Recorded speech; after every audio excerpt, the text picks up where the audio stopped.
Welcome to Satya connection. And Krishna from Bangalore.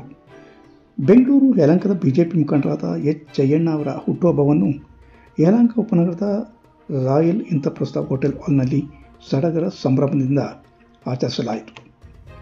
ಈ ಸಂದರ್ಭದಲ್ಲಿ BJP ಹಿರಿಯ ಮುಖಂಡರಾದ ತಿಪ್ಪೂರು ಜಯಣ್ಣ, ಬೂತ್ ಅಧ್ಯಕ್ಷರುಗಳು, ಪಕ್ಷದ ಮುಖಂಡರು, ಅಭಿಮಾನಿಗಳು, ಸ್ನೇಹಿತರು ಹಾಗೂ ಯಲಹಂಕ ಮಾಜಿ ನಗರಸಭಾ ಸದಸ್ಯರಾದ ಪಿ ನಾಗಪ್ಪ, ಜಿ ಗುರುಸ್ವಾಮಿ, ಶಶಿಕುಮಾರ್, ಪವನ್ ಕುಮಾರ್, ನಾರಾಯಣ ಸ್ವಾಮಿ, ನಟರಾಜ್, ಶೇಷಾದ್ರಿ, ವಾರ್ಡ್ ಅಧ್ಯಕ್ಷರುಗಳು, ಮಹಿಳಾ ಮಣಿಗಳು ಹಾಗೂ ಬಿಸ್ಕಾಂ ಸಿಬ್ಬಂದಿಗಳು ಮುಂತಾದವರು ಆಗಮಿಸಿ ಕೇಕ್ ಕಟ್ ಮಾಡಿ ಸಿಹಿ ತಿನಿಸುವುದರೊಂದಿಗೆ ಅವರನ್ನು ಸನ್ಮಾನಿಸಿ ಗೌರವಿಸಿ ಶುಭ ಕೋರಿದರು.